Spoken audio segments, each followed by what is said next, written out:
എലങ്കമൽ ദർസ് വിദ്യാർത്ഥികളുടെ ഗവേഷണ വിഭാഗത്തിന്റെ നേതൃത്വത്തിൽ ഭൂമിയിലെ വൈവിധ്യങ്ങളെക്കുറിച്ച് അറിവുകൾ പങ്കുവെക്കാൻ ആഗ്രഹിക്കുന്നു. സ്വാഗതം. എൻ്റെ പേര് മാസിൽ. ഇന്ന് ഞാൻ സംസാരിക്കാൻ ആഗ്രഹിക്കുന്ന വിഷയം അഗ്നിപർവ്വതത്തെക്കുറിച്ചാണ്. ഭൂമിയുടെ ആന്തരിക ഘടനയെക്കുറിച്ച് നമുക്ക് ഓരോരുത്തർക്കും അറിയാം. ഭൂമിക്ക് പ്രധാനമായും 3 പാളികളാണ്. 1 ഭൂവൽക്കം, 2 3 ക്യാമ്പ് എന്നിവയാണ്. മാന്റിലാണ് മഗ്മ കാണപ്പെടുന്നത്. ഈ മഗ്മ പുറത്തള്ളുന്ന ഭൂമിയുടെ ഉപരിതലത്തിലെ ഓപ്പണിംഗ്സ് ആണ് അഗ്നിപർവ്വതം അല്ലെങ്കിൽ വോൾക്കാനോ. സ്വയം ഉണ്ടാക്കുന്ന പ്രത്യേകതരം പർവ്വതങ്ങളാണ്.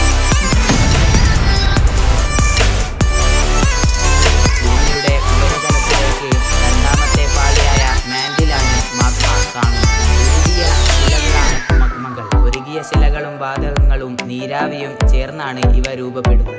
ഈ മാഗ്മ ഭൂവൽക്കത്തിന്റെ വിള്ളലുകളിലൂടെ പുറത്തു വരുന്നു. അങ്ങനെ അഗ്നിപർവ്വത സ്ഫോടനങ്ങൾ ഉണ്ടാകുന്നു.